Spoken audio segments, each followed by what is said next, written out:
here.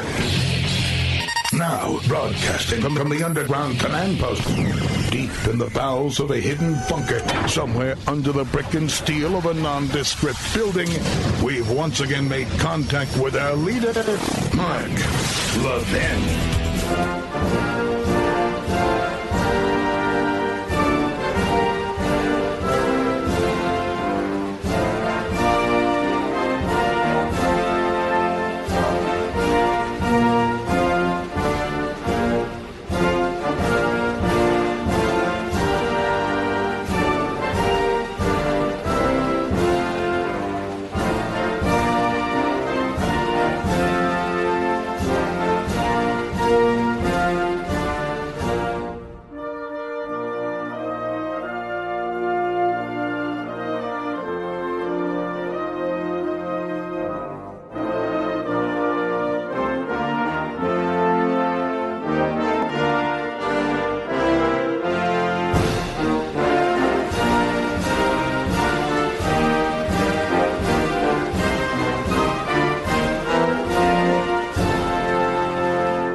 Hello, America. Mark Levin here. Our number, 877-381-3811. 877-381-3811. I was out for the first night of Passover last night. I want to thank my buddy Larry O'Connor Berg. No, I'm just kidding. Larry O'Connor for filling in. I want to read you something. I want to read you something for a reason. Stick with me. From the Los Angeles Times. This is a few years back during the Clinton presidency. The chief of China's military intelligence secretly directed funds from Beijing to help re-elect President Clinton in 1996. Former Democratic fundraiser Johnny Chung has told federal investigators. Chung provided damning testimony before a federal grand jury that the Chinese government wanted Clinton re-elected. Charlie Tree, a longtime friend of President Clinton, raised $1.2 million in foreign dollars for the Clinton Legal Defense Fund and the DNC. Los Angeles Times also reported James T. Riotti, another longtime friend of Bill Clinton.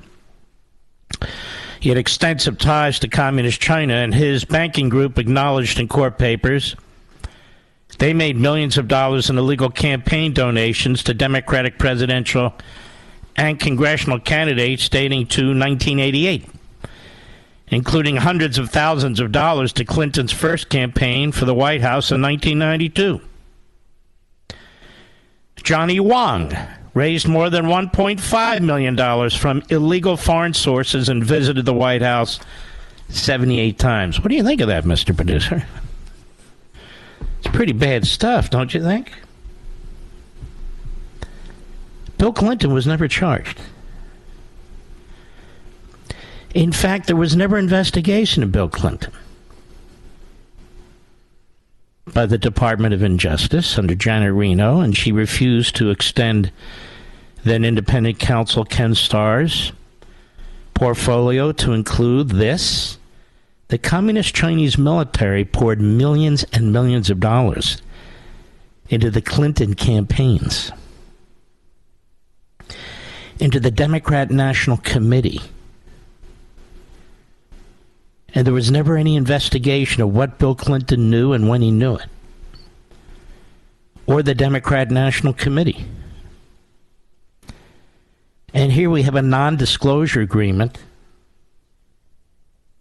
involving President Trump,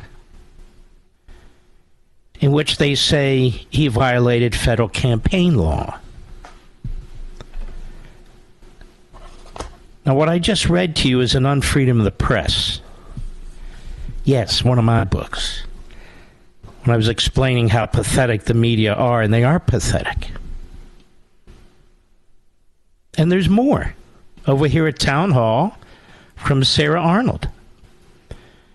Earlier this week, actor Leonardo DiCaprio testified in federal court that Malaysian financier Johor Low revealed his plans to donate up to $30 million to help Obama's 2012 re-election campaign.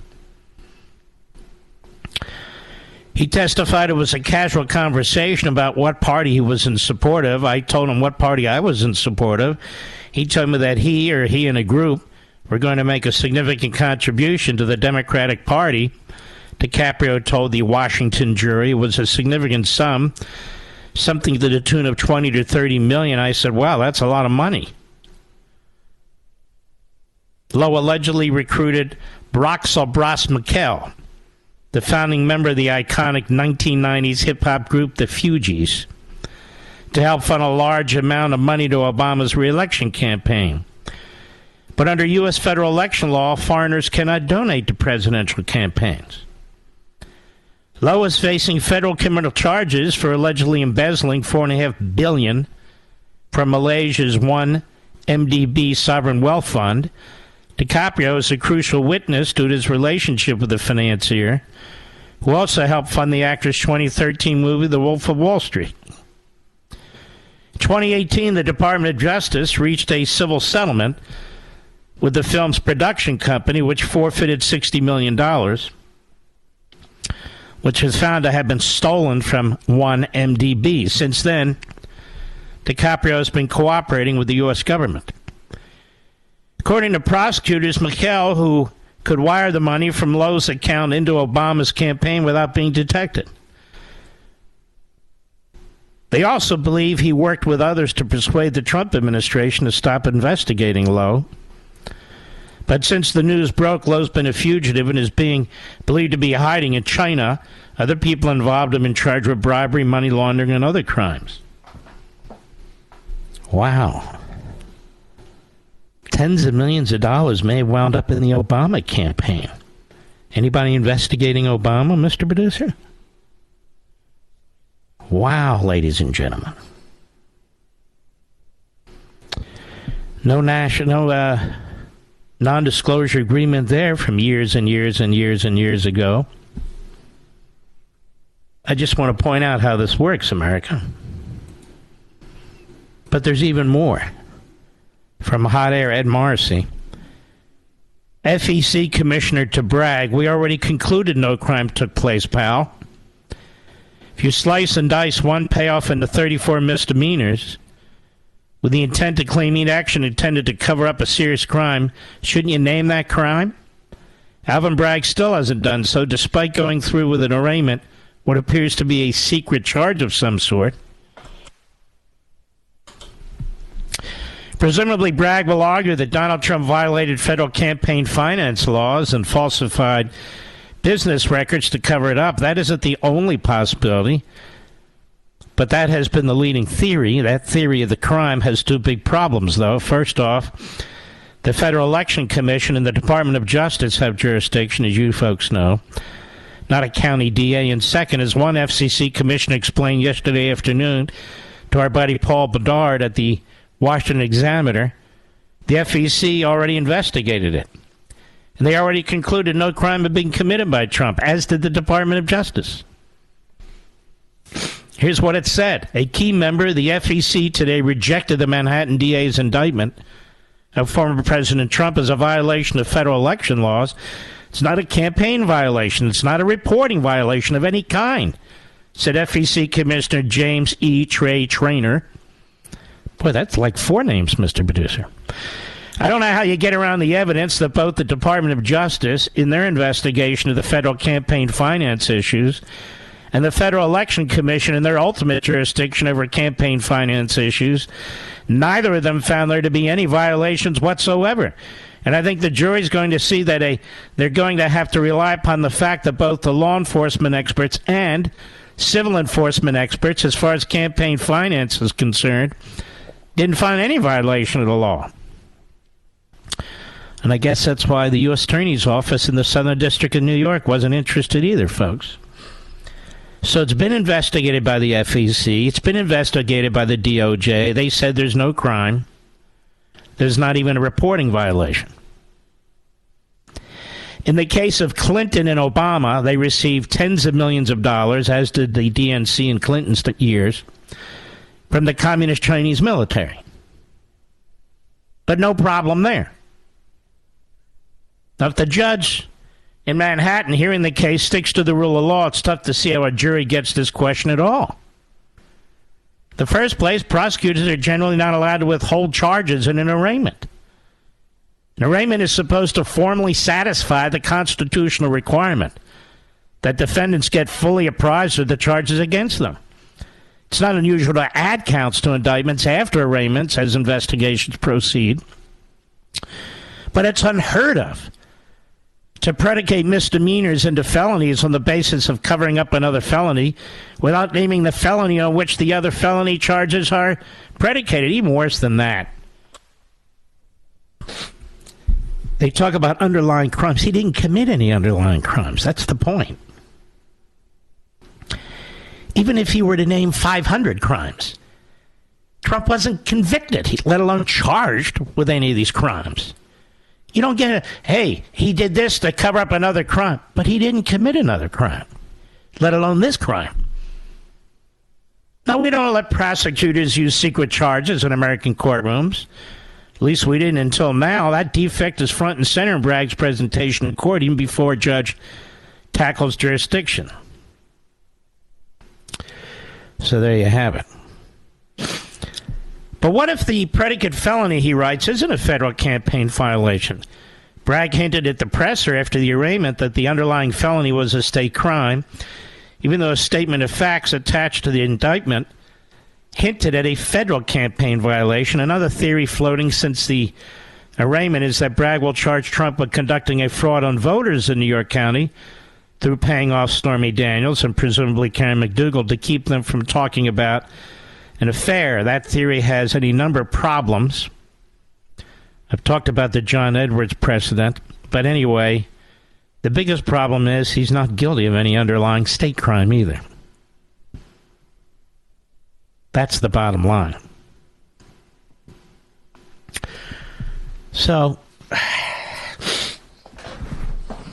the law doesn't even matter here, does it? Nobody cares. They're just rushing ahead, the Democrats, trying to influence the election, trying to interfere with another election, trying to create precedent. And once again, for multiple times, this show's heard all over the country. It's heard all over the world, actually. I'm asking Republican prosecutors out there to take a very good look at your own statutes, local, state, and even federal, but particularly the state prosecutors, the DAs, the state prosecutors, and so forth. See if there's anything there that you can use to charge Biden or any senior Democrat official. I mean, if you're not 100% certain, you're 80% certain that it'll fly, then do it. It's the only way this will stop. Do it. Because otherwise, this will continue. You'd be doing it for your country. You'd be doing it in the name of the law. It is a legitimate reply and response. It's the only way to at least begin the process of clawing us back from the abyss, because we're already falling into the abyss. But I wanted you to be aware of Johnny Chung and Charlie Tree, many of you remember, and then the monies that flowed into the Obama campaign and how people really didn't want to look. Oh, let's not look. Let's look askance. A what? Askance. And, of course, it's the same reason they won't dig into Joe Biden, who's been bought and paid for by the Communist Chinese, and that's why they're on the move. That's why they've gotten as far as they've gotten under this administration. In our hemisphere, in Africa, the Middle East, obviously in Southeast Asia. They've gotten this far because Joe Biden is bought and paid for. I'll be right back. Mark Levin.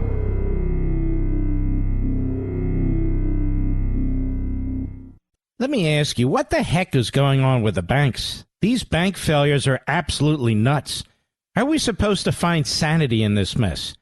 And I was talking with Augusta Precious Metals, and they said tons of people are buying gold to protect their retirement savings right now.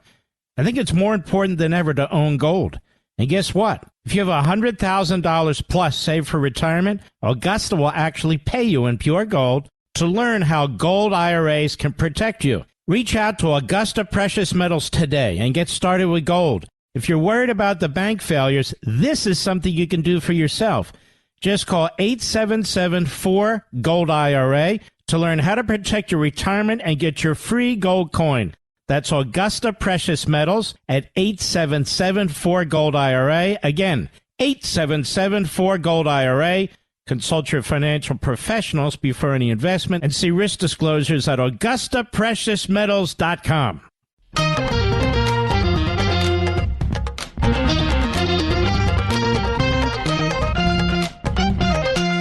You know, I think, Mr. Produce, other than the erectile dysfunction and this, whatever this deodorant is for your body parts and so forth, which are the worst ads ever on TV. The worst ever. Ever. With this Peroni's disease. The worst ever. It's embarrassing. You have little kids, you got to watch this stuff. But these pharmaceutical drugs, those ads are pretty stupid too, don't you think? Playing tennis, eating hot dogs, going out. And you know it's all fake and phony. Or the woman that's dancing with the guy. And it's like, ooh, how much I'd pay you to do that? But the funniest one, I think it's Progressive Insurance with that guy who has those various younger people who are acting like their parents, supposedly. You see that with the guy on the elevator? Now, those are hilarious. I'm sorry it's Progressive. I know that's a leftist owner of that company. He's close to Bill Clinton. I guess that's why they call it Progressive. But that said, their commercials are, to me, the funniest. Now, we talked about the monies that flowed into the Clinton campaign from the Communist Chinese, the monies that flowed into the Obama campaign from the Communist Chinese, the money that flowed into the Biden family from the Communist Chinese, and then you wonder why, wow, these commies are really catching up with us. Oh, I wonder why. Because they bought and paid for the Democrat Party, that's why. But the Democrats have massively increased the size of the IRS now. They did that without a single Republican vote. Joe Biden considers this a great victory because he knows he'll never have a problem. That wonderful kid of his will never have a problem because have they been audited?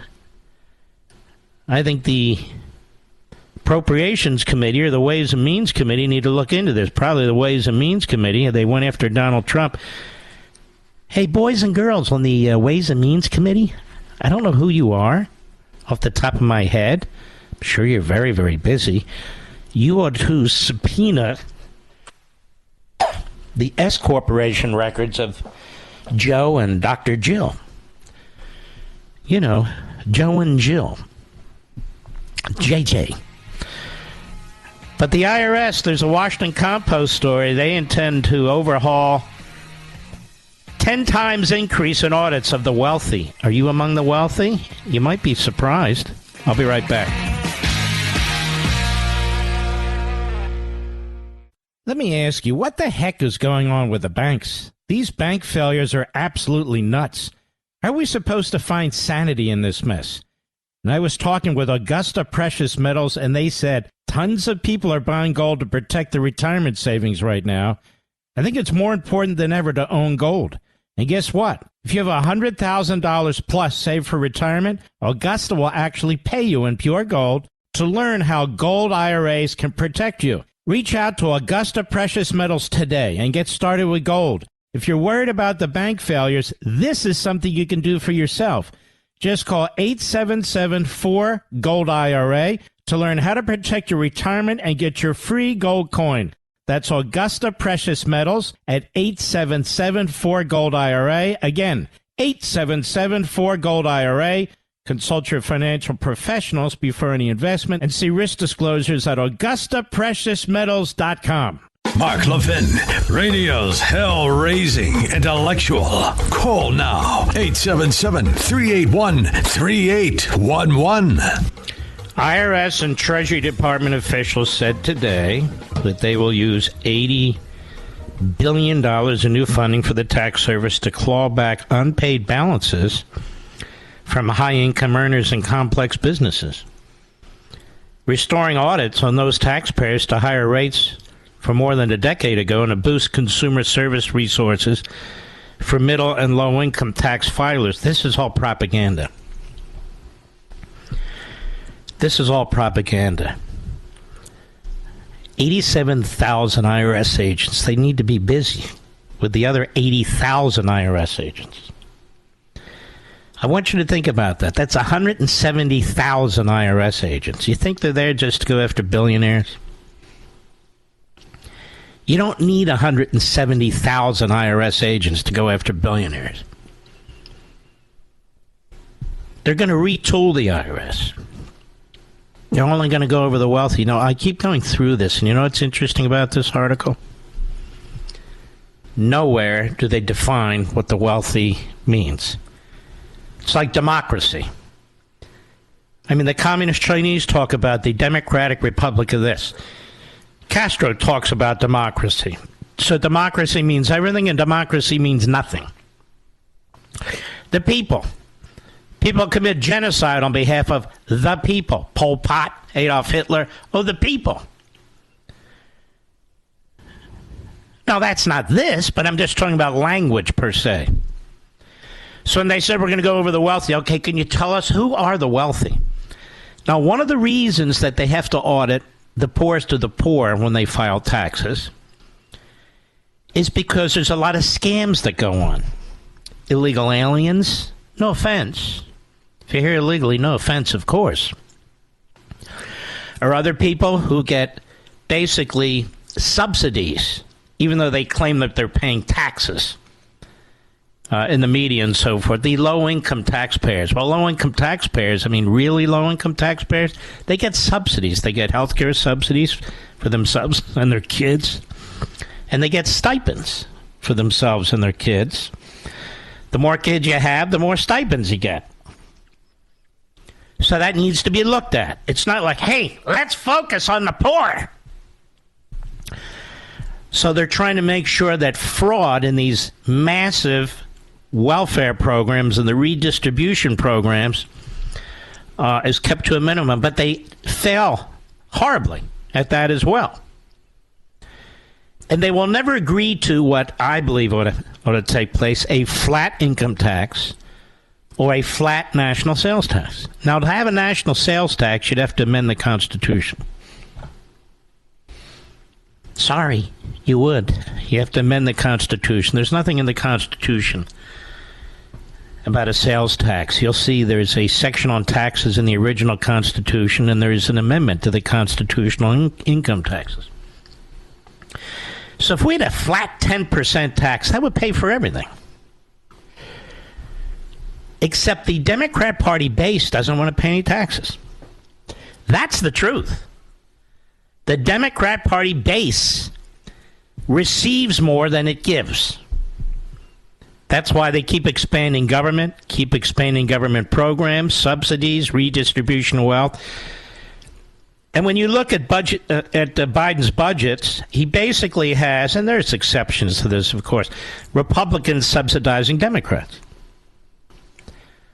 That's what you're doing. Republicans are subsidizing Democrats. And that's how he does his budget. All right, the big news today was John Kirby. Did you know he's an admiral? He's an admiral. You know why he's an admiral? Because they kept pulling him up one rank after another, after the rank ladders, you know, one step after another. The guy has been in PR his entire life. Oh, Admiral Kirby. I call him Admiral. What kind of admiral is this? Plus, he lies to us. So the withdrawal from Afghanistan is Trump's fault. Did you know this? They change all of Trump's policies, but this policy they couldn't figure out how to change. Joe Biden, Harry Truman used to say the buck stops here. I think we need a new sign for Biden, the schmuck stops here, because Biden takes responsibility for nothing. He takes all the oil out of the strategic oil reserve for emergencies. He sucks the lifeblood out of the country, and then, let's see, are we going to blame Trump or Putin? Maybe we should blame the rich, MAGA, extremist MAGA. Let's blame them. Here's John Kirby at the White House. Cut one, go. But while it was always the president's intent to end that war, it is also undeniable that decisions made and the lack of planning done by the previous administration significantly limited options available to him. No, they didn't. They didn't limit any options available to Biden. Biden could have said, let's put the brakes on this and take a new look at it. Biden could have said whatever he wanted to do. No, there were no options limited. It's amazing. And what exact options were limited by Trump? Notice again, they don't say. Anyway, go ahead. Biden inherited a forced presence in Afghanistan of some 2,500 troops. So, Mr. Producer, I'm waiting to see how long it's going to take for you to hit the button. Since 2001. He inherited a special immigrant visa program that had been starved of resources. And he inherited a deal struck between the previous administration and the Taliban that called for the complete removal of all U.S. troops by May of 2021. Hello, dummy. Everybody knows what was agreed to there. There were certain conditions that had to be met in order to withdraw by that date.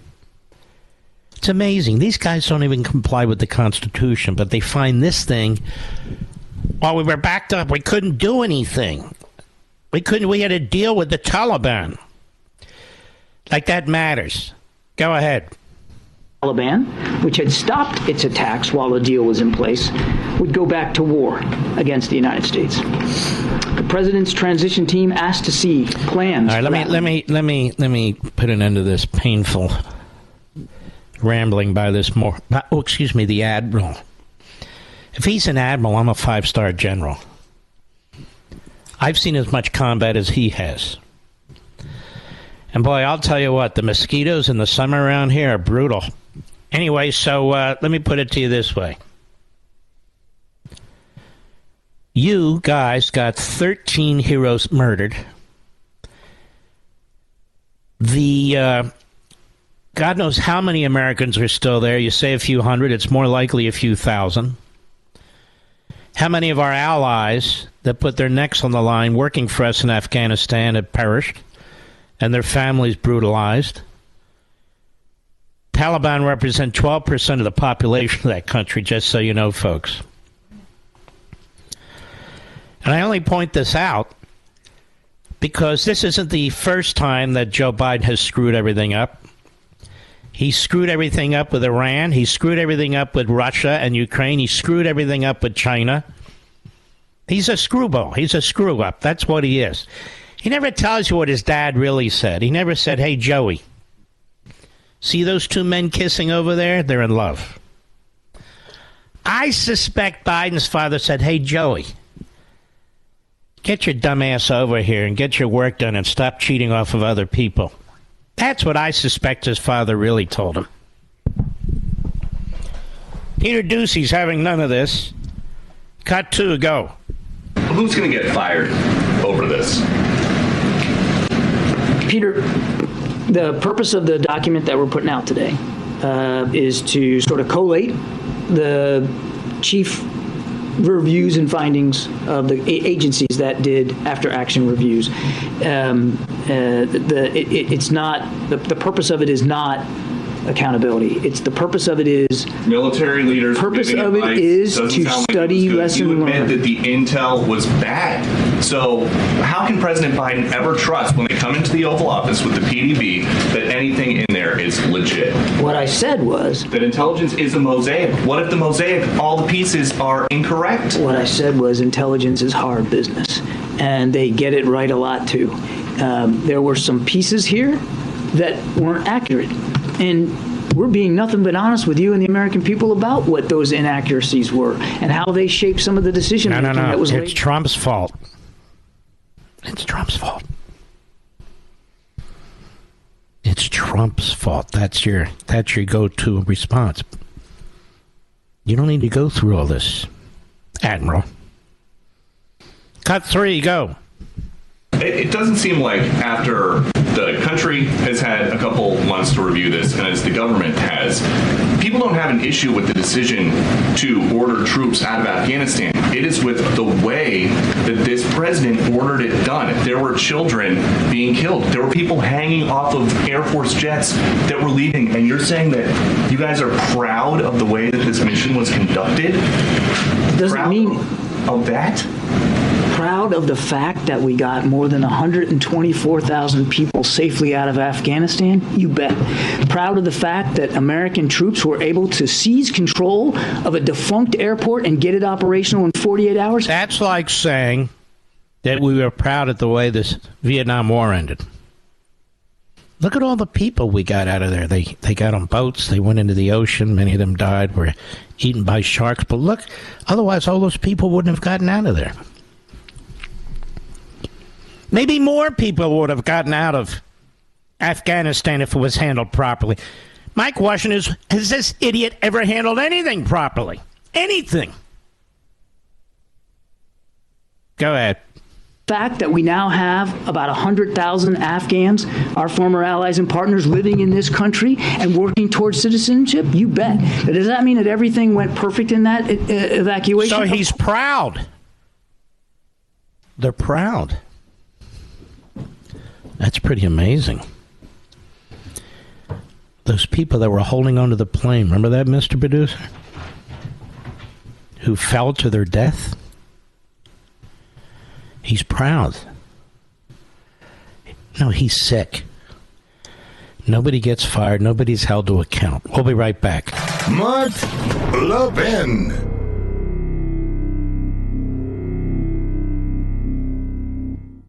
Let me ask you, what the heck is going on with the banks? These bank failures are absolutely nuts. How are we supposed to find sanity in this mess? And I was talking with Augusta Precious Metals, and they said tons of people are buying gold to protect their retirement savings right now. I think it's more important than ever to own gold. And guess what? If you have $100,000 plus saved for retirement, Augusta will actually pay you in pure gold to learn how gold IRAs can protect you. Reach out to Augusta Precious Metals today and get started with gold. If you're worried about the bank failures, this is something you can do for yourself. Just call 877-4-GOLD-IRA to learn how to protect your retirement and get your free gold coin. That's Augusta Precious Metals at 877-4-GOLD-IRA. Again, 877-4-GOLD-IRA. Consult your financial professionals before any investment and see risk disclosures at AugustaPreciousMetals.com.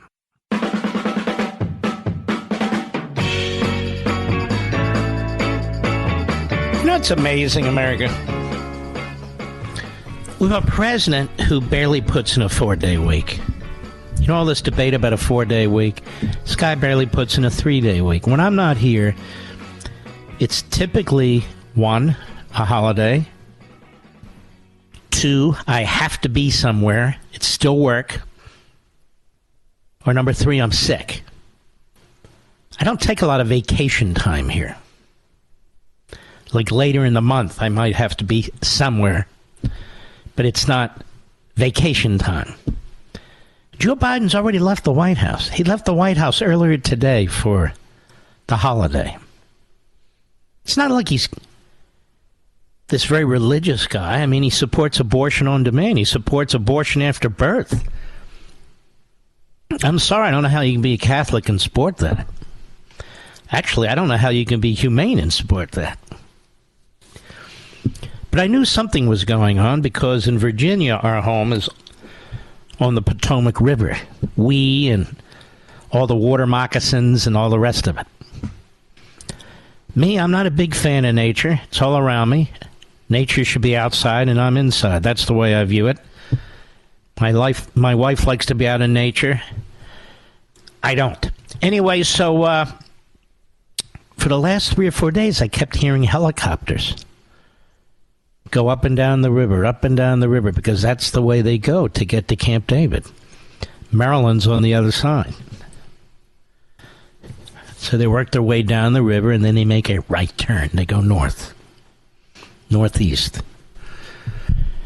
And I tried to wave, Mr. Producer.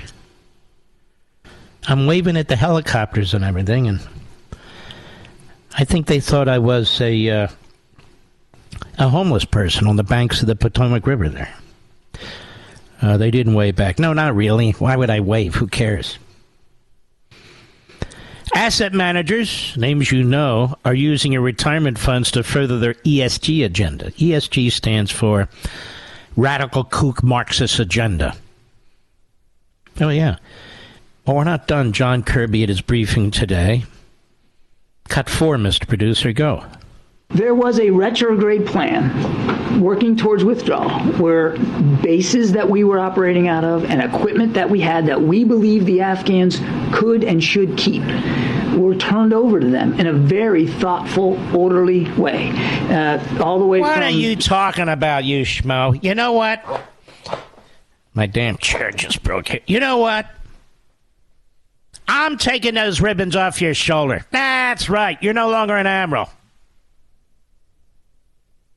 Go mop the deck, Admiral. Go ahead. This summer. Once you turn it over, it's just like what we're doing in Ukraine. We give Ukraine artillery ammunition, Stinger anti-air missiles, Javelin anti-tank. It's their stuff at that point, not the Americans. It's their stuff. Excuse me, genius. How'd this guy get to be an admiral? We were in Afghanistan. We had a physical presence in Afghanistan. It was our stuff. It wasn't their stuff. And it certainly wasn't the Taliban's stuff. It was our stuff. This was not an orderly withdrawal, and that you intended to leave these things in these different places. I mean, obviously you left it because you cut and run. That's what you did. You cut and run, and you cost people their lives. Go ahead. And so this idea, this argument is just ludicrous that we... Oh, it's ludicrous. Oh, Admiral. It's ludicrous that they got our equipment. Go ahead. Millions of dollars of stuff in Afghanistan. We didn't. We turned it over, as the previous administration would have done too. Why does he keep talking for the previous administration? What is this? Cut 5, go. And so for all this talk of chaos, I just didn't see it. Not from my perch. Where was your perch? Where was your head?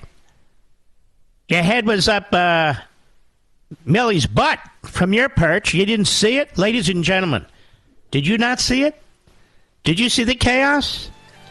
This is how they rewrite history. This guy's the worst. He's the worst.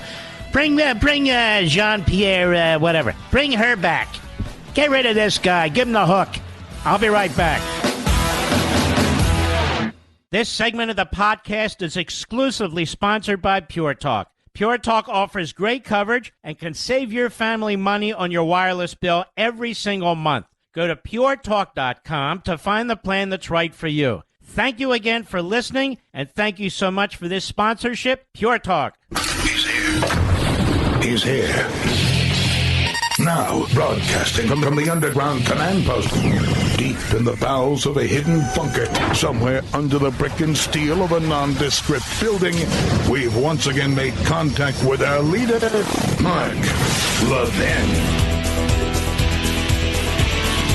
Hello, America. Mark Levin here. Our number, 877-381-3811. Hello.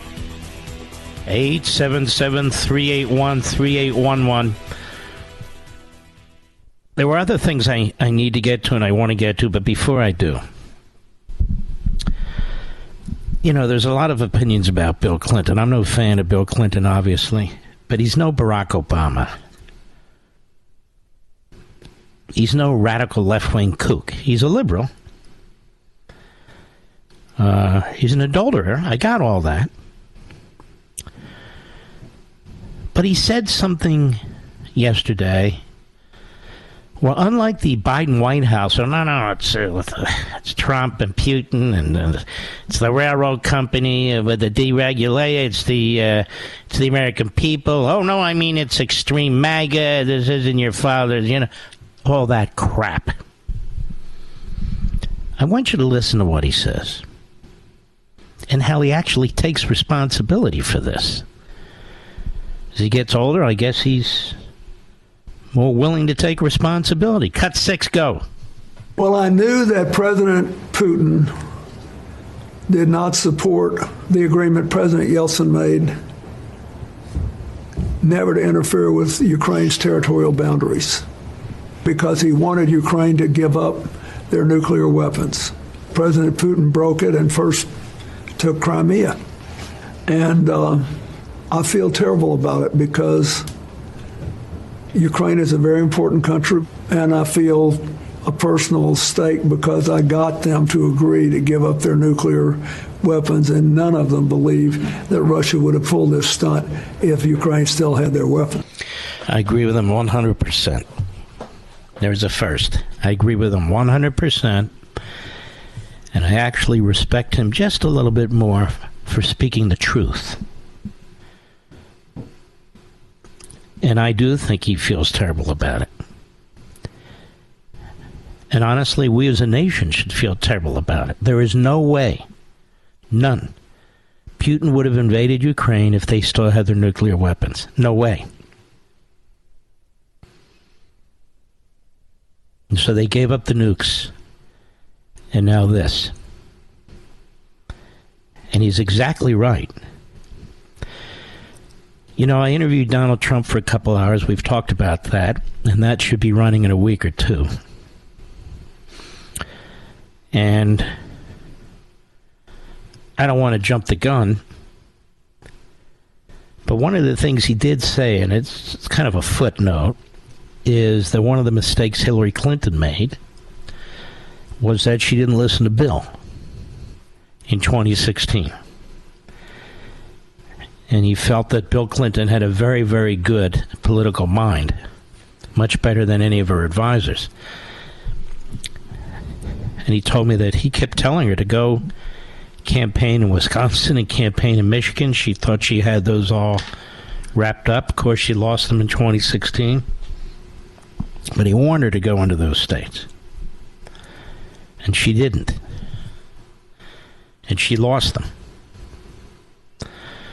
So, and in this book that President Trump has coming out, there are letters from Hillary Clinton and Bill Clinton and so forth. I don't want to go into them until you hear the interview, but here he is. I think he's right on, and I think he feels lousy about it. And he's right, that Putin wouldn't have done this if they had their nukes. A complete disaster. Just very, very sad.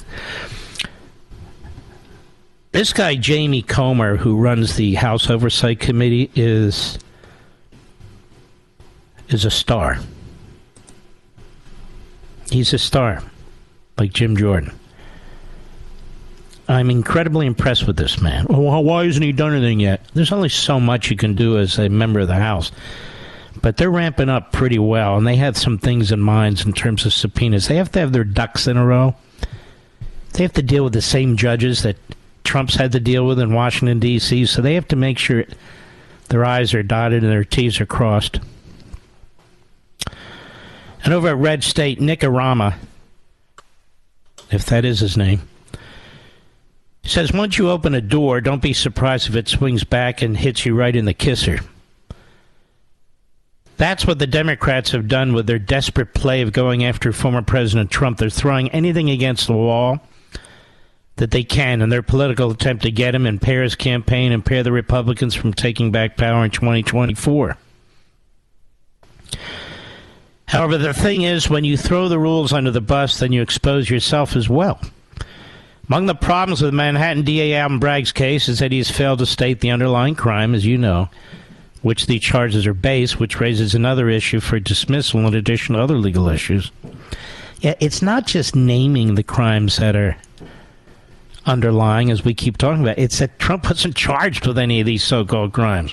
However, the assumed reason has been it's going to be based on an alleged underlying federal offense. Now, House Oversight Committee Chair James Comer is reporting there are Republican prosecutors already thinking along these same lines. I sure as hell hope so, because, you know, right here we started this campaign to encourage local prosecutors to do the same thing to Democrats. Comer's reporting, and there are these Republican prosecutors that are thinking along these lines. At least 2 local Republican prosecutors are looking into how they can charge Joe Biden and members of his family now that Democrats have thrown down the gauntlet in the Bragg case. Comer said, I had 2 calls yesterday, one from a county attorney in Kentucky, one from a county attorney in Tennessee. He mentioned on Fox and Friends. They were Republicans, obviously. You can be sure there are prosecutors across Florida and Texas right now. We're looking for a state law hook into the Biden family, said Tom Fenton, Judicial Watch. And if they're not doing their jobs. 100% agree. Mike Davis, a former chief counsel for nominations of the Senate Judiciary Committee, president of the Article 3 Project, floated legal theories for possible prosecutions. He said, I think our Republican AGs and DAs should get creative. You see how things start here, Mr. Producer? I think it's great. I want them to keep pressing. You just need probable cause. A grand jury can indict a ham sandwich. He said can indict a ham sandwich, excuse me. We just saw that in New York, and the Bidens actually committed real crimes. And these are real crimes that the Bidens committed. There is smoking gun evidence the Bidens were corruptly and illegally on Chinese and Ukrainian oligarchs' payrolls. Right on. And Davis pointed to one of the Biden deals that had links to Louisiana and Tennessee. An October 2017 email from first son Hunter Biden's laptop identifies Joe Biden as a participant in a call about Chinese energy company CEFC's attempt to purchase U.S. natural gas, an effort that appears to have had corporate links to both Louisiana and Texas. A May 2017 email referred to the big guy getting a 10% cut in the business partnership. And Joe Biden allegedly met with one of his son's partners the same month. He goes on. He said, I understand the Bidens may have had some oil and gas deals that deal with Texas. I think maybe Texas Attorney General Ken Paxton should start looking at this long and hard in Louisiana with Republican State Attorney General Jeff Landry. Paxton and Landry, they need to look at this, he said, and if you could find a conspiracy and any of the overt acts of a conspiracy are committed in any of those states, you can bring charges. But Mark, you can't indict a sitting president. Why not? You said that yourself. I did. Well, I'm not the Supreme Court. Oh. So let Biden and the Department of Justice duke it out and go to the Supreme Court. Why give them the benefit of the doubt, ladies and gentlemen? This is hand-to-hand combat right now, politically speaking. Just like this case against Trump in Manhattan. Everyone knows it's a joke. But that slob did it anyway. Hunter and James Biden ultimately received at least $4.8 million. In 2017 and 2018 from CEFC, this is this Communist Front group, a since-defunct arm of the Beijing's Foreign Influence Belt and Road Initiative, according to a Washington Post review of the laptop records. And Dave observed that state prosecutors could also look into long-arm corruption statutes, look into whether the Bidens failed to pay taxes in any of these states. If they did work there are a variety of potential actions you could take, folks, that wouldn't stray into the improper road that Bragg is treading now. You can pursue cases that are properly within a state's jurisdiction without trying to improperly bootstrap a federal crime. You can deal with the legitimate allegations that have been floating out there for a while that haven't been addressed. So unlike the Democrats, you'd be pursuing the crimes and not just the man. Although I have no problem with pursuing the man at this point. There are at least 3 federal investigations into the Bidens now, but not really. Committees at Congress and so forth. But I agree with the gist of this very much. And I will encourage Republican DAs and attorneys general all across the country. The issue of whether you can indict a sitting president, let the Attorney General of the United States defend against that. Who cares what they think? There is simply no court case of any kind ruling on this. Not one. Again, my own view is you can't, but I'm not a judge. Gloves off. I'll be right back. Mark Levin.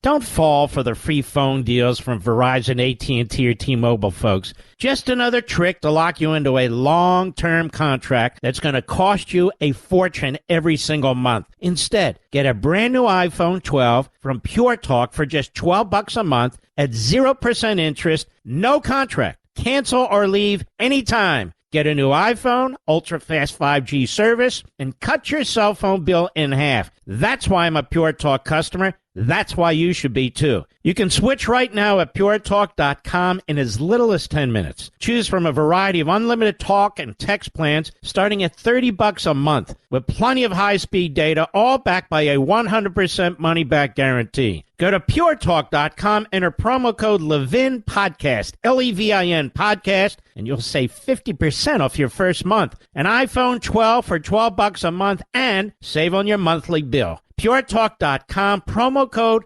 Levin Podcast. Restrictions apply. You can see the site for details. Should we take a deep dive, America? I think we should take a deep dive. One of my favorite philosophers of the last century was a man by the name of Raymond Aron, A-R-O-N. He was French.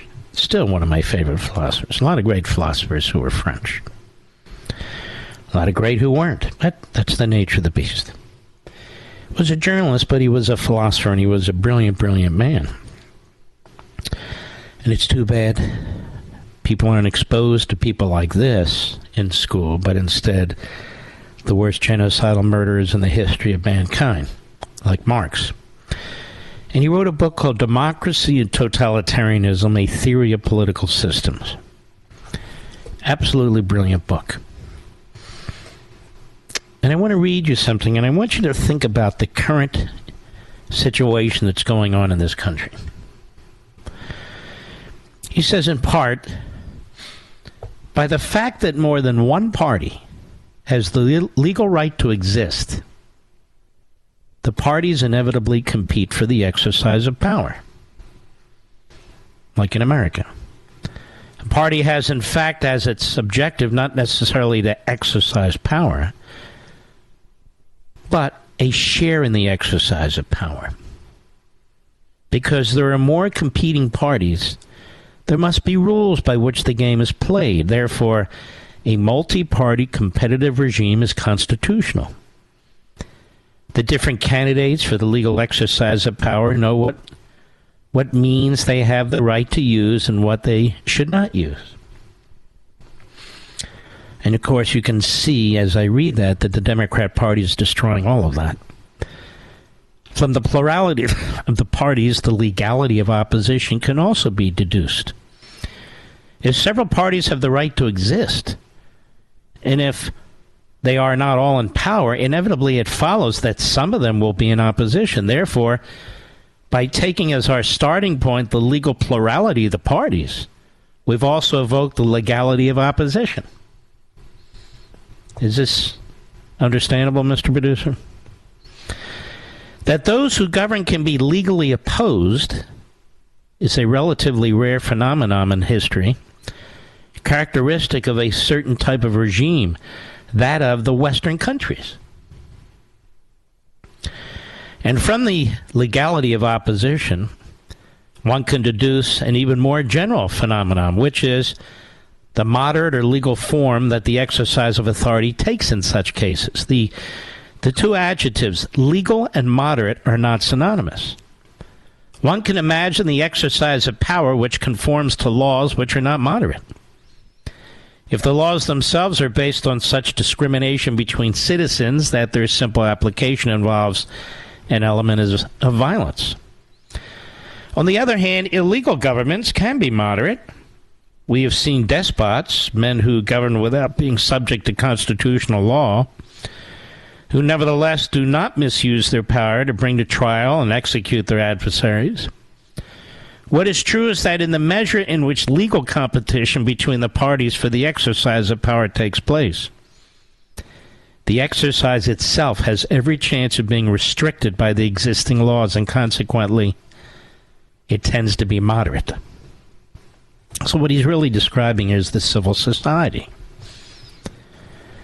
Thus we come to the following definition of the regimes which are characteristic of Western countries. There are regimes in which the peaceful rivalry for the exercise of power exists constitutionally.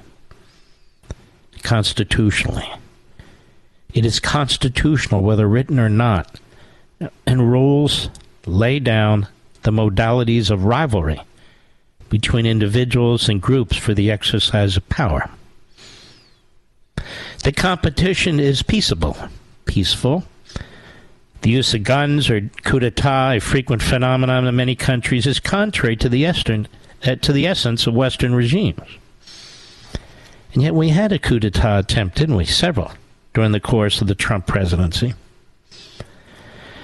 And in terms of the Constitution, pulling down monuments, trashing the men who wrote the Constitution, rejecting the Constitution, this is what we're facing today.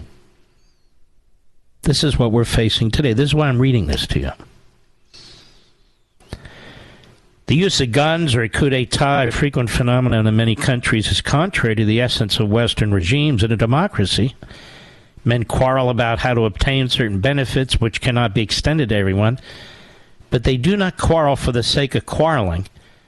And if they overstep the limits, if they violate the rules, then the regime is no longer what we call today democratic. The legal exercise of power differs in nature from what we call the seizure of power. The exercise of power is essentially temporary. When the winner prevents the loser from running again, we have what we in the West call democracy. We have banned opposition. Not democracy, he says, because we have banned the opposition. Sound familiar, America? Trying to put the leader of the opposition in prison?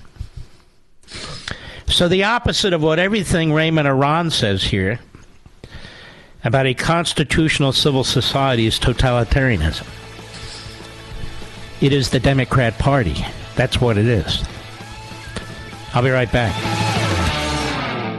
Don't fall for the free phone deals from Verizon, AT&T, or T-Mobile, folks. Just another trick to lock you into a long-term contract that's going to cost you a fortune every single month. Instead, get a brand new iPhone 12 from Pure Talk for just $12 a month at 0% interest, no contract. Cancel or leave anytime. Get a new iPhone, ultra-fast 5G service, and cut your cell phone bill in half. That's why I'm a Pure Talk customer. That's why you should be, too. You can switch right now at puretalk.com in as little as 10 minutes. Choose from a variety of unlimited talk and text plans starting at $30 a month with plenty of high-speed data, all backed by a 100% money-back guarantee. Go to puretalk.com, enter promo code Levin Podcast, Levin Podcast, and you'll save 50% off your first month. An iPhone 12 for $12 a month and save on your monthly bill. puretalk.com, promo code Levin Podcast. Restrictions apply. You can see the site for details. The Mark Levin Show, the pool feed for the conservative media. Dive in now. 877-381-3811. Now, Lenin, he wrote a book called What Is to Be Done. I purchased that book. Unfortunately, I had to do that. It's not very long. It's really what you consider a very long essay, and that is a very short book. And what's interesting is, in 1903, he didn't make it public, but he promoted this approach to Marxism, which he called democratic centralism. And I told you that's why this word democratic almost means nothing, when you can use it in service for one of the most vicious governments to ever exist. Because they were struggling, or they were at least trying to come up with ideas on how to impose Marxism should they win this revolution that they were going to start, and then during the revolution and after the revolution. And so this democratic centralism is what they came up with. Well, what does that mean? It means a monopolistic political party. You won't find that in any of Marx's writings. Trotsky, on the other hand, believed in the bottom up, that the members of the party should have a say in the party. You see these huge places. You saw where Xi was in this massive place with thousands and thousands of members of the Communist Party. They have absolutely no say over anything. Period. They might be given assignments. All right, you're the mayor, you're the deputy mayor, you're the but they have no say in anything. The chairman of the party is in control of everything. That is the chairman of the Politburo, the Secretary General. Democratic centralism. Stalin picked up on that too. And these, in many ways, were very, very vicious, vile men. It's not that different from fascism, except it's more ubiquitous than fascism. That is, communism within the society.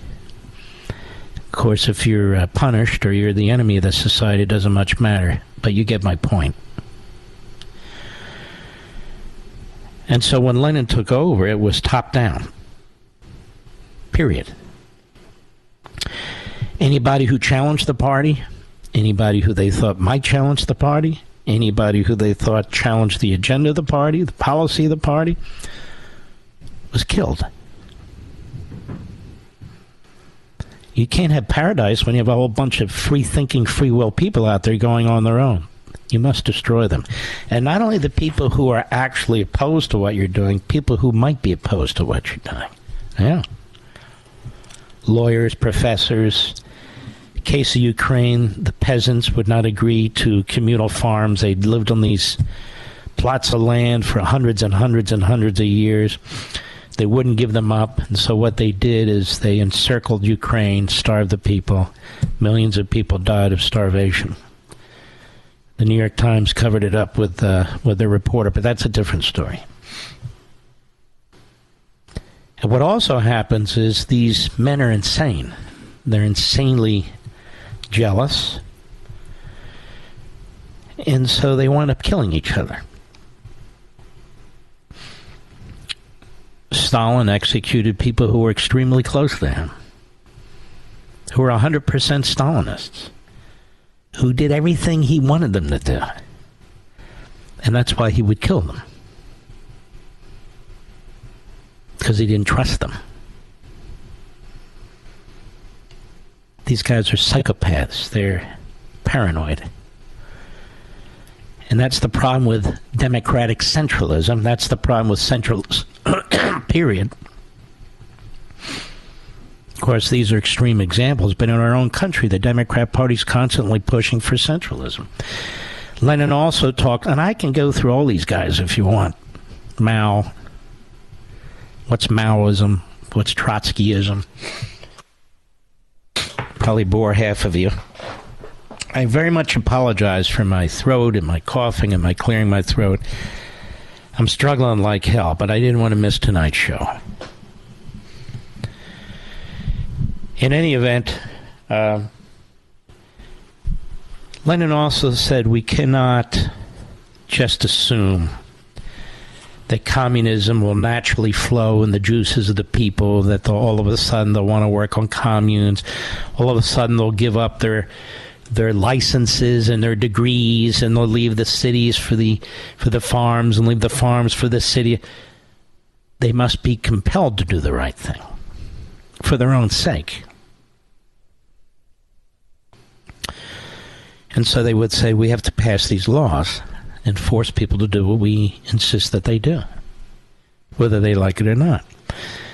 This is a mentality, again, in the Democrat Party. Again, not to the same extreme or aggressiveness, of course, but it's the same mentality. You look at California, Newsom. We're going to ban cars that run on fossil fuels. Nobody had a say in that. So we legislate it. We legislate all these rules. We legislate the environmental rules. There's brownouts, there's blackouts, people are suffering. Okay, so you break a few eggs to make an omelet, as Walter Durandi once said about the massive genocide against the Ukrainians. It's the way it goes. We have to tough it out, or at least they do. And so he didn't believe that these things will naturally occur. He didn't think Marx was right about that. So it has to be imposed. And every single communist leader today and before who actually took over a country believes that. That all this nonsense about Marxism being the natural occurrence and so forth, no, you have to impose it. You see this guy, this inbred, he killed his uncle via marriage. He's killed a lot more than him. Anybody around him looks at him funny. The regime in North Korea is the closest thing we have today to a modern Stalinist regime. Cult of personality. And so they impose their will. They're not expecting any natural movement towards, communism or anything like that. The natural movement's in the other direction. Nor do they expect a natural industrial revolution where the proletariat rises up. These guys had relatively small backing, about a third of the population. In each case. It wasn't the proletariat rising up. In a lot of these countries, there was no proletariat. That is, there were just poor people, peasants, so forth. But you can hear the vapors of this stuff in our own country with the Democrat Party. The centralization of government, the centralization of programs, the imposition of regulations, the impositions of taxations that's not intended to pay for the needs of government, but intended to literally rejigger society, redistribute wealth to preferred groups or populations, and take money from the groups that are not preferred and so forth, or based on race and racism, or based on something except individualism. You don't hear the Democrats talk about individualism. They despise it. You don't hear them talk about private property rights. They don't believe in it. Obviously, except if it's their own. But that's beside the point. You don't ever hear them talk about unalienable rights because they don't believe in it. They don't believe in the founding, which is why they embrace the 1619 Project and all these efforts to destroy the country and our economic system and unity. And Trump is a guy that stands up to this. You see Chris Christie. Chris Christie he's a laughingstock to these people. Joe Scarborough, when it comes to history, is a pimple on a dinosaur's ass. These people are not to be remembered because they're not memorable. They just flitter around. They don't accept the responsibility if they're public people in public positions to really take a look at what's going on in the country and to speak out against it. They attack one of the few people. He's not the only one, but he's one of the few who stands up to this. But he is the only one that has withstood a withering, vicious, brutal, endless assault. And now they're trying to take his liberty away from him. History will remember this. History will remember this, and history will remember those who support his efforts to defend this republic and those who do not. History will remember. I'll be right back. Mark Levin.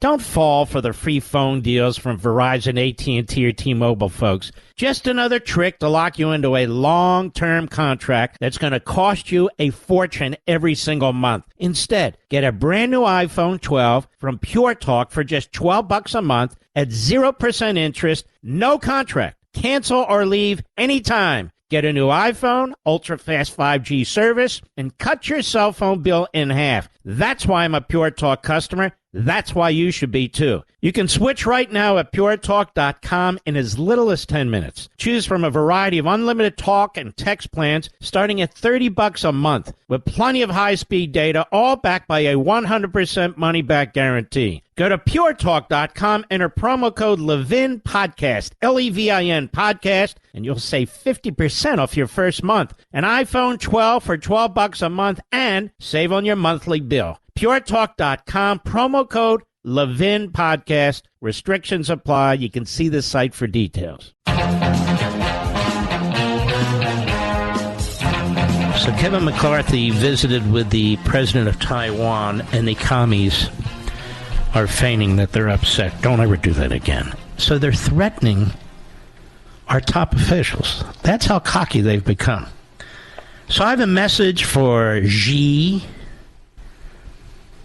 and all the other grotesque, genocidal, mass-murdering swine over there in communist China. Go stick it, you jerk. That's right, I said it. Think you're a tough guy. Yeah, you got the military, you got the secret police. But you ever look in the mirror? You ever see this guy, Mr. Producer? It's another slob with the pot belly and everything. Another slob, little dabble do him. You jerk. Xi the jerk. That's right. Threatening our officials all the time. Like that other clown. That other head case, the monster, Putin. I notice he's not walking around without his shirt on, like he used to. What, he got man boobs now, Putin? By the way, Xi certainly does, wouldn't you guess, Mr. Producer? I think he's built like Ted Kennedy, the late, great Ted Kennedy, in one of those photos where he's on a boat off of Hyannisport. Remember that? All ashore that's going ashore. But anyway, enough with these damn threats. Kevin McCarthy on MSLSD today. Why you're there, Kevin, I don't know. There's pointless. Cut 7, go. Do you worry that meeting with President Tsai in the United States is going to further escalate the tensions? There we have Tokyo Rose. There she is. Whatever you do, don't be seen with the president of Taiwan. That'll escalate things. Oh, okay. Okay, Andrea, if that's your name. Yeah, okay. Go ahead. I would sit down with President Xi. Macron is sitting down with President Xi. What I think would foster a worse situation is a lack of communication. Exactly. Exactly. Andrea should get the hook, too. It's time for some fresh... Well, no, they're no good either. I'll be right back.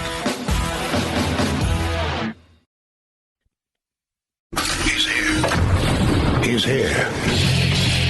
Now, broadcasting from the underground command post, deep in the bowels of a hidden bunker, somewhere under the brick and steel of a nondescript building, we've once again made contact with our leader, Mark Levin.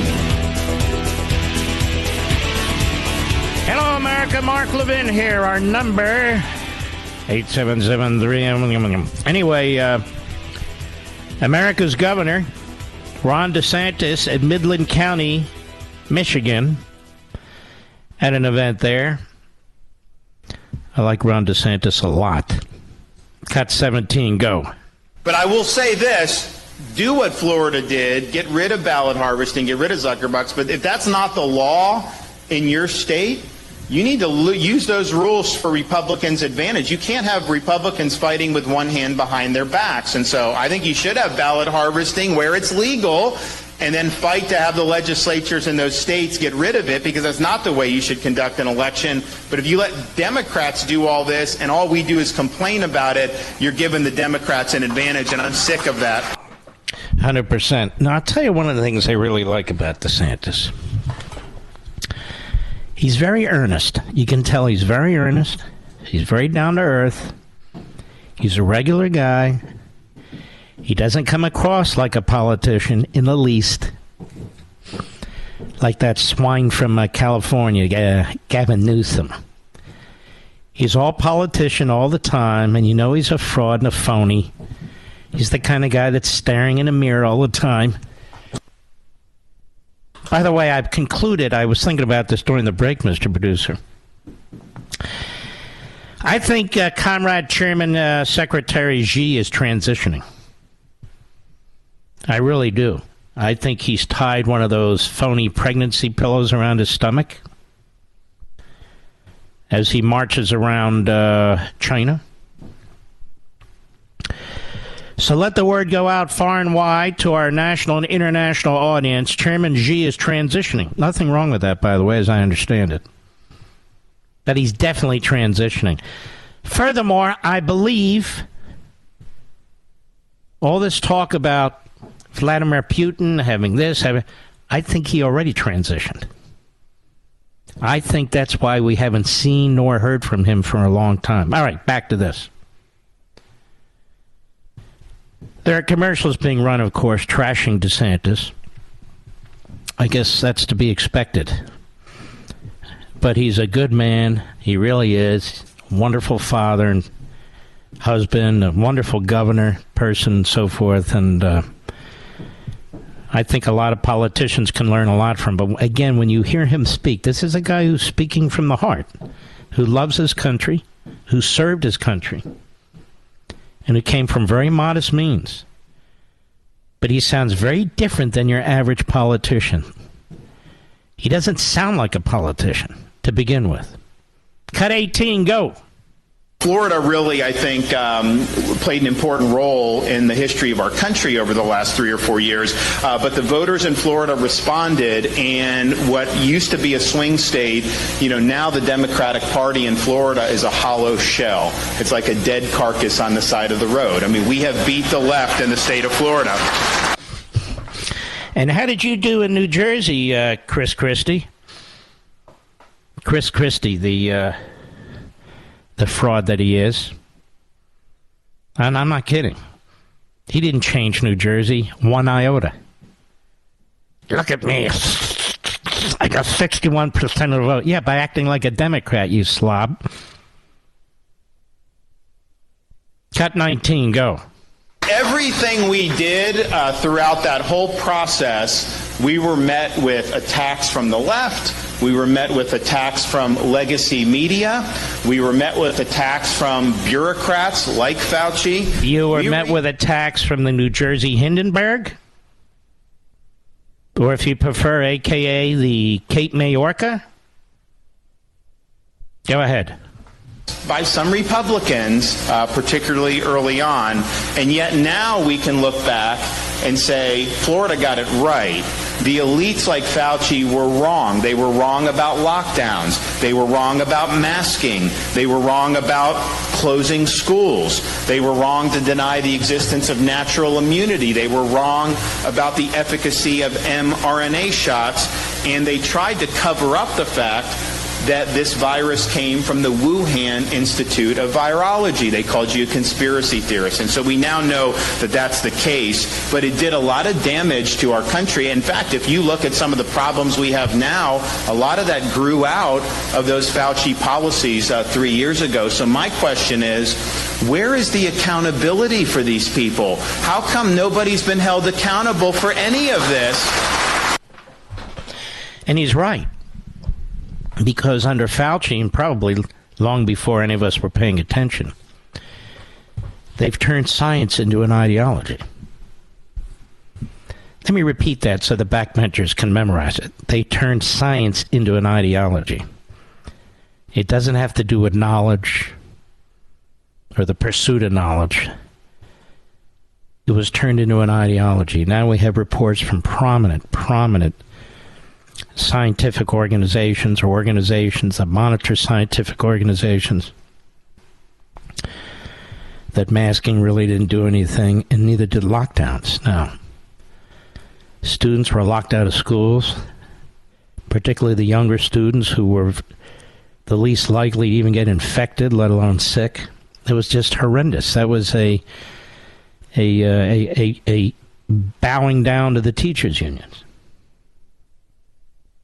That's what that was. Bowing down to the teachers' unions. Hold on a second here. Hello? Hello? Hello, this is Acredo, your pharmacy calling. Oh, it's my pharmacy calling.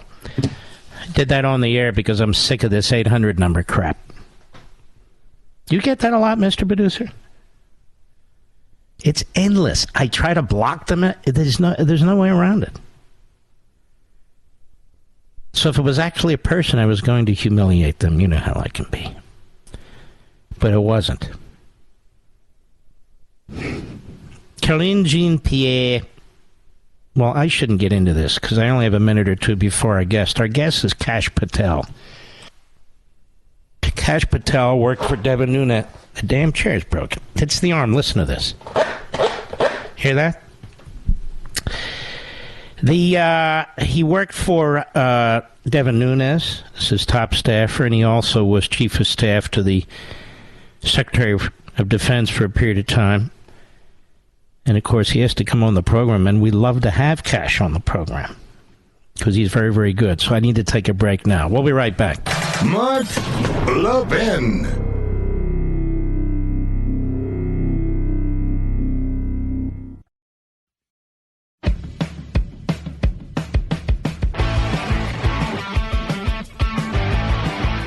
Well, it's good to have our friend Kash Patel with us, who worked with Devin Nunes, was Chief of Staff to the Secretary of Defense.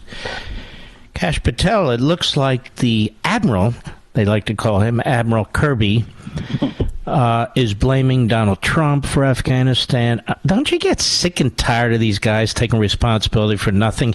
And not only that, he didn't see any chaos at the end there. No, you're absolutely right, Mark. Great to be with you. Look, as Chief of Staff at the Department of Defense, by regulation, I was charged by Donald Trump to lead the presidential transition from Trump to Biden. And we did the largest presidential transition in U.S. DOD history. So when a guy like Kirby comes out and says he didn't see the chaos, did he miss the Afghans plunging to their deaths on our C-130s? Or the 7 children that Biden drone struck and killed in response to the 13 American soldiers that were allowed to be blown up because Biden left the terrorists out of Bagram detention facilities? These are hard facts, and the fact that they are lying and disgracing our uniformed service members, especially the fallen, shows you the leaps they are willing to take with the mainstream media just to cover a political narrative. We put the mission first because that's what President Trump told us to do, and we transitioned, and Milley and Austin and company refused to meet with us in person about the transition, but we sent it to him anyway. The materials are there for the world to read. Really? I didn't know that. Mm-hmm.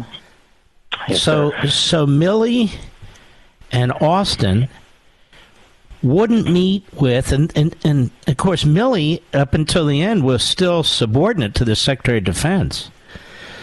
They wouldn't meet with your transition folks?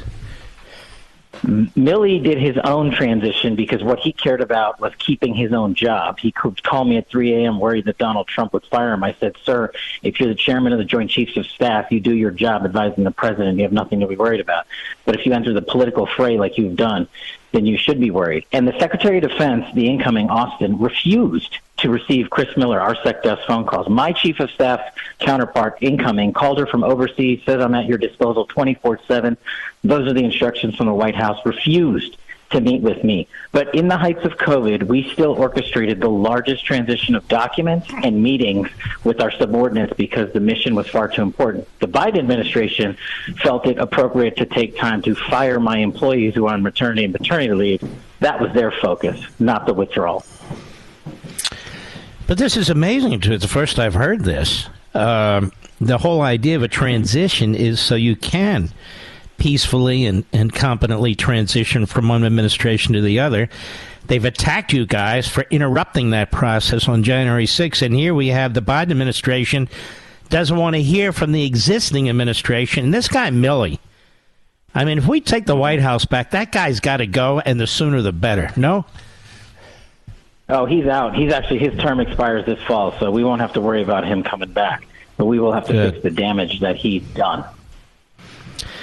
He's just not a military man to me. I mean, maybe he spent his whole life in the military. Maybe he was very brave and heroic and all that. He's definitely in the wrong position, that guy. He is a weasel. That's what he is. He's a weasel. He's a political monster. He's the Kraken of the swamp and makes Nancy Pelosi look like Mickey Mouse when it comes to politics. This guy cared about his job and keeping it. Excuse me, Minnie Mouse.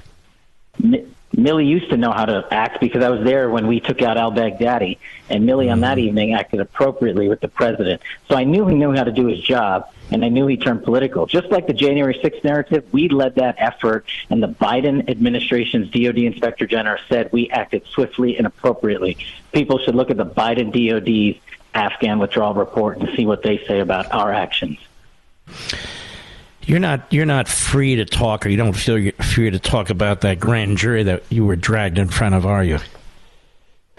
Yeah, well, I want to talk about it endlessly, and I want to talk about the law and what classified information is, but I got to hold powder for just now. Yeah, I understand. Well, when you're ready, let me know, okay? Because absolutely, this whole operation. Now, so that's Afghanistan. Now we have this preposterous indictment of Donald Trump, and everybody knows it's preposterous. But I keep my eye on Atlanta and Washington, too, because a lot of these legal analysts, as I call them, they will turn on a dime and all of a sudden, wow, this is serious now, this one. And I said that the Manhattan one wasn't, but the Atlanta one's very, very serious. Don't you smell that coming? Yeah, the former federal prosecutor and public defender, one of the rare people to have done both sides of the aisle. I see the political not in the same case, I hope. Not in the same case, but they're going to try to be the ones that get Trump and weaponize justice. But we've been talking about a two-tier system of justice for years now. It's not a right-wing conspiracy narrative. And Donald Trump has brilliantly taken Alvin Bragg and put him on defense and created the reality for many Americans who were blinded by their lies to say, you could be next, because they care about political prosecutions, not those based in law. So I'm the guy that may be in the minority. I don't want the motion to dismiss tomorrow or next week. I want it a year or two away from the Trump team because I want the discovery. I want the evidence to come out, just like it did in Russiagate, and put it out for America to read about their fraudulent actions, their misrepresentations in court, and their political motivation. And let America be the judge of the two-tier system of justice. Don't you think that there was ever an example of a case to disbar a prosecutor? This is it. Well, this and half the ones Merrick Garland's brought and right. Everything else. But you know how the disbarment goes in the state of New York. You remember Kevin Kleinsmith? He lied to, as an FBI attorney, lied to a FISA court just to get a surveillance warrant. The D.C. bar didn't disbar him, suspended him, and just reinstated him. So there's no consequences for these folks. But there should be from Congress, because Alvin Bragg utilized federal funds to bring this prosecution. So I asked our committee chairs, where are the subpoenas to produce the documentation and witnesses to show the fraudulent acts for Alvin Bragg to interfere in the 2020 Well, it actually looks like they're working on him. As you well know, they got to get all their ducks lined up so some liberal judge in Washington, D.C. doesn't just burp it out. And speaking of that, so here we have an Obama appointee who's the chief district judge handling all the motions filings on the grand jury, all of them. Donald Trump loses every single one. Then she blows out his attorney-client privilege at the end. Then we have a panel on the D.C. Circuit. People need to understand they did to the D.C. Circuit what they want to do to the Supreme Court. They packed it. Unfortunately, one of the judges was appointed by Donald Trump. I absolutely believe he didn't know who that guy was. It was probably recommended to him from somebody from the Federalist Society. And and he has no attorney-client privilege. What the hell is that? Well, as a former attorney and as someone who's appeared before that judge, you've seen the depths of the weaponization of the judicial branch, which was supposed to be the last measure to check the executive and the legislative branch. But I want my grand jury transcripts from those proceedings out because I want to show the world how weaponized and politicized these justices and chief judges are. And we have to keep moving through the appellate court system and take that to the U.S. Supreme Court in order to get what we need. And Congress also has oversight over these justices, and they have the impeachment power. So if such a blatant disregard for the law was executed, why hasn't the House of Representatives instituted impeachment proceedings against these federal judges? Well, I can think of a couple of reasons, because it's not going to go anywhere. The Republicans in the Senate are such a disaster. Oh, I have a question for you. We haven't heard much about Mitch McConnell. I really think he really, really must have hurt himself, don't you? We don't hear anything about him. We don't hear anything about his health. He hasn't mentioned anything about the Bragg prosecution. I mean, I hope the man is well, but he has decidedly made his position abundantly clear. He is not for the America First agenda. No, he's not, but I don't think he's even in a position to take a position right now because we don't hear about him. He's not even showing up for work. Well, that's the problem with having no term limits, and that's why I think Donald Trump these old guys to announce that we need term limits for senators and members of the House of Representatives. 2 terms apiece or 3 terms apiece in the House, and that's it. That was the intent of our founding fathers. So who's running the Senate then? I mean, you'll say Schumer, but Fetterman just came back. Dianne Feinstein's walking into the walls. I'm quite. You got this guy Blunt. Did you see what he's doing now? This guy Blunt from Missouri is leaving his Senate seat to become a Washington hack, a well-paid Washington lobbyist of sorts. Of course. I mean, do they have enough members there now? Well, that's actually a great point. That's the point. When the Feinsteins of the world drop out, it makes them harder to reach the threshold necessary to pass legislation. So this is where Republicans should be maneuvering to take advantage and pass legislation and watch Joe Biden veto it so we can at least have a declared position from the White House. But there's no maneuvering over there in the Senate that I can see. No, it sounds like they have respect for the Democrats, so they're not going to take steps that they should. Kash Patel, I want to thank you, my friend. Have a wonderful, if you celebrate it, wonderful Easter. Take care of yourself. You too. God bless. I'll be right back. Mark the 10, the thunder on the right. Call in now, 877-381-3811. Okay. Let's take some questions, shall we? Yes, we can. CJ, Baltimore, Maryland, on the Mark Levin app. Go. Hi, Mark. I can't believe I'm talking to you. This is a great honor. Speaking of witch hunts in the media, I wanted to bring up an issue of Clarence Thomas. This kind of concerned me. I saw a story on Facebook and then a hit piece on CNN talking about him in vacations with this GOP donor or something. I think they're just trying to make something out of nothing, but it's like the left go on vacation. I don't know anything about it. So I only know what's being reported, but I do know this. He never went on vacation at Epstein's Island like Clinton. This much I know. He never was good friends with domestic terrorists like Obama. No pictures with him and Louis Farrakhan. I know that much. So there are things I know, but I don't know a lot about that specific issue. So we'll have to wait and see. Okay, so all right, my friend. Have I silenced you with my genius? Apparently so. Thank you very much. Let us continue, shall we? Let us go to Bill, Long Island, New York, the great WABC. Bill, how are you? Yes. Go right ahead. Good evening, Mark. Good evening. Happy Passover to you. And thank you, I was just thinking about this whole issue with the Trump indictment, and I have a theory, and I'd be curious as to what your thoughts are on it. Yeah.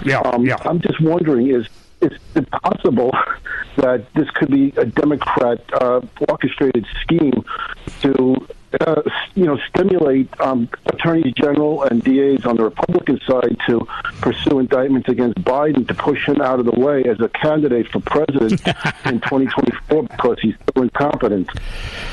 No, I don't think so. That's like 3 steps removed. That's let's get Trump so the Republicans prosecute Biden. Let's get her out of the way. I mean, him out of the way so we can get her in. Kamala. It's not like they have a strong bench. No, I don't think so.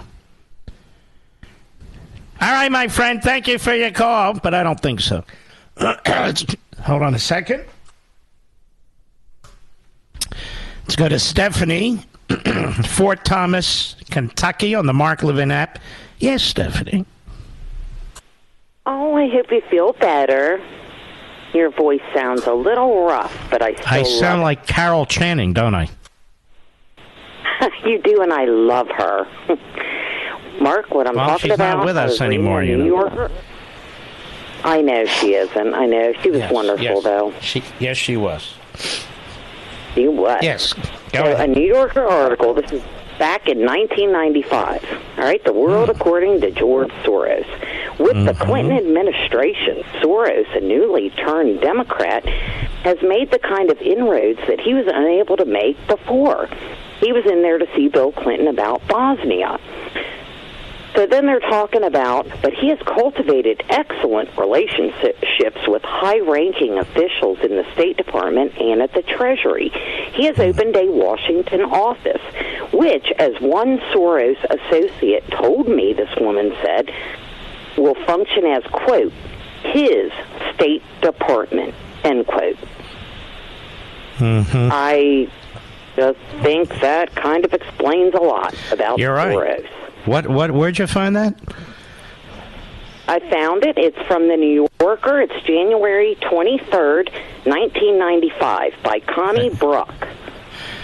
All right. It says it's called The World. Yeah.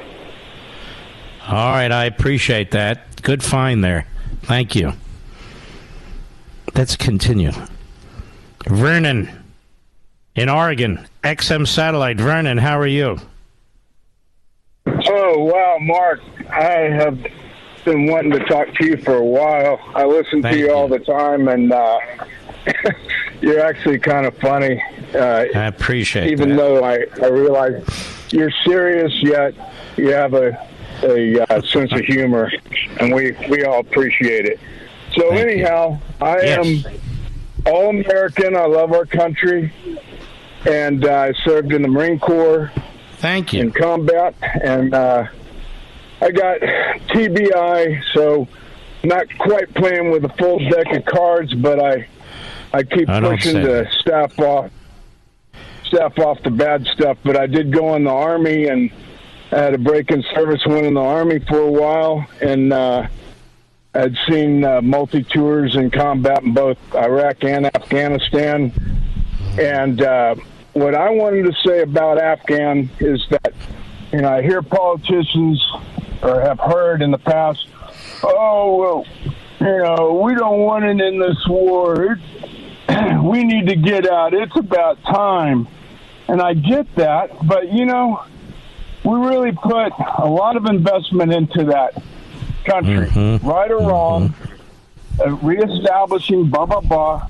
But meantime, we served a purpose there, and that was, we got Saddam or Bin Laden, but we broke up Al Qaeda, we broke up the Taliban, ISIS, and so we kept them broken up and out of power, and we prevented them from dispatching globally.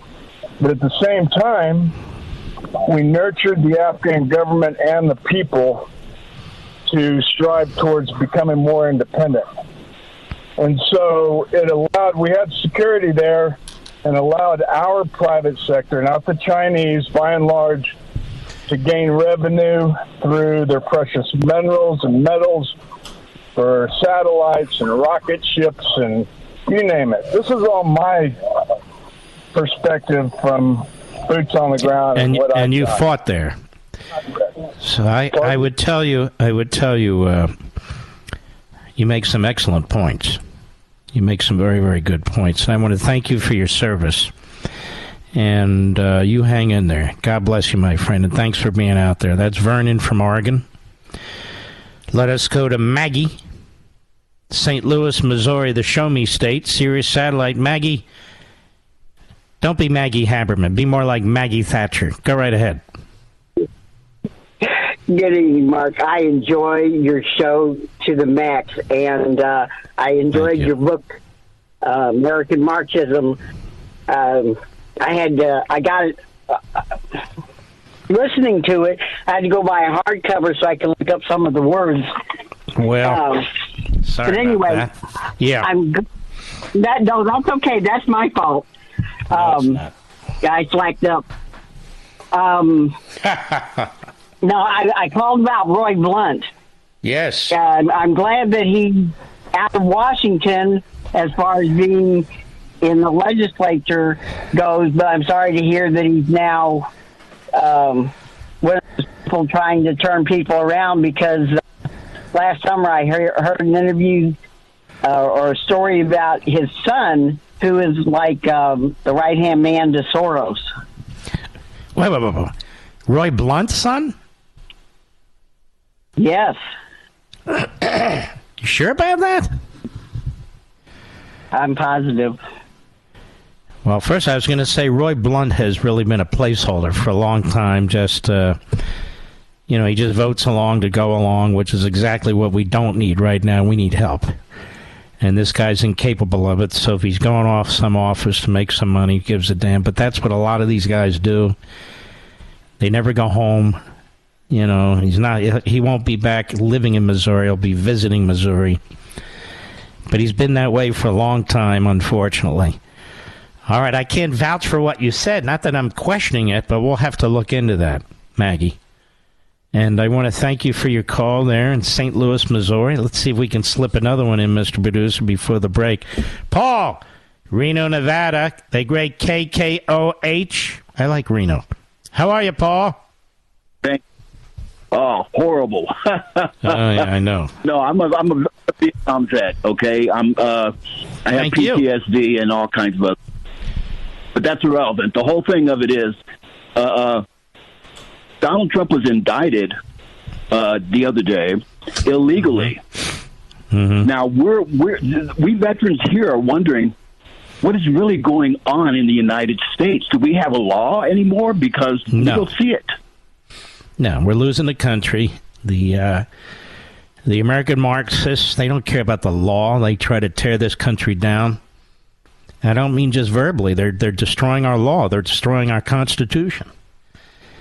They don't like the citizenry, so they're changing the citizenry. They don't like the economic system, so they're changing the economic system. It's full bore right now. It's no joke. It's the real deal. It's taking place. And there's a handful of politicians who see it. Trump sees it. DeSantis sees it. I think Pompeo sees it. Maybe a couple others. The Hindenburg in New Jersey, Chris Christie, he doesn't see a damn thing. Or this guy in New Hampshire, Chris Sununu, who's on a constant M&M's high, he doesn't see it either. So we need people who see it in office to help us fight it. Paul, I want to thank you for your service. I want to wish you well in your health. I have to take a break. I'll be right back. Mark Levin.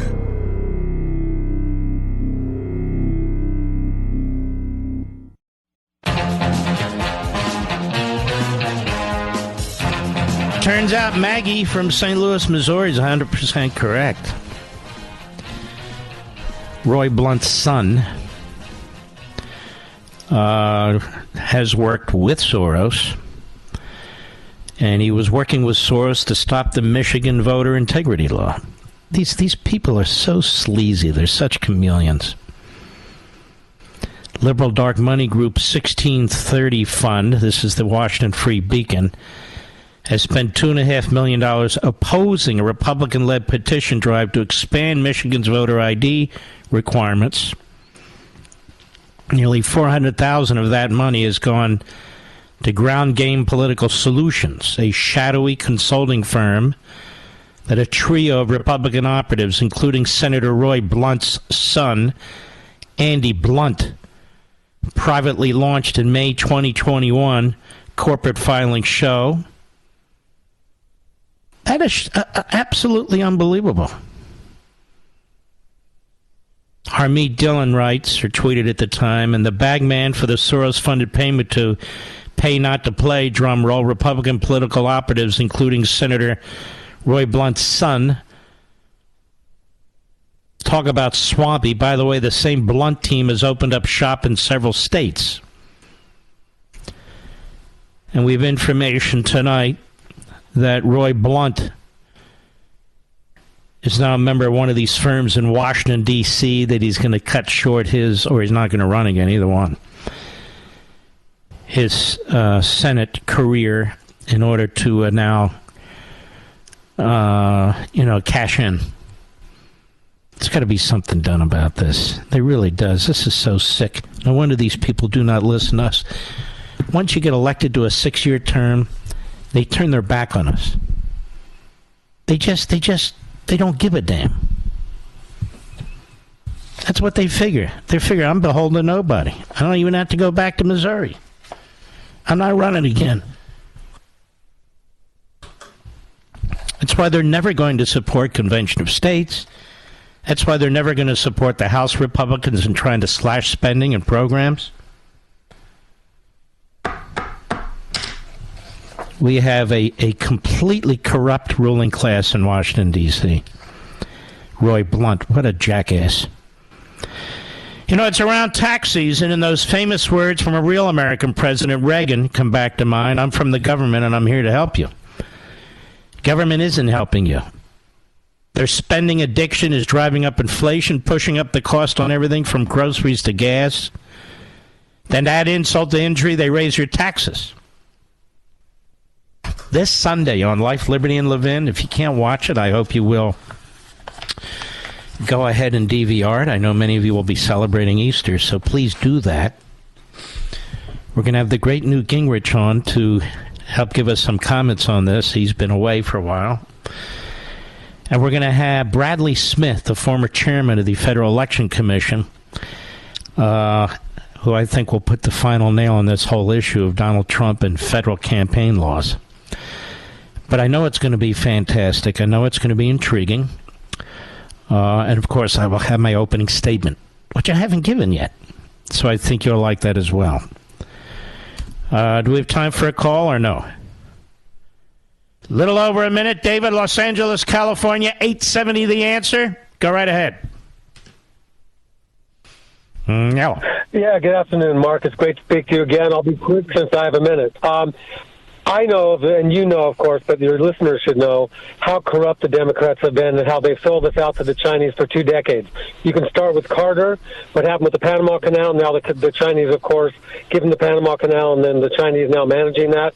You can talk about all the science and technology from our universities that we've been giving to the Chinese that Carter put in place in the 80s. Uh-huh. You can take Clinton. You better get to your punchline fast. To the Chinese. Yep, and the other thing, the biggest thing... All right, I got to go. I apologize. We salute our armed forces, police officers, firefighters, emergency personnel, all truckers, men and women in Taiwan and Ukraine. God bless you all. And you in this audience, God bless each and every one of you, and I'll see you tomorrow.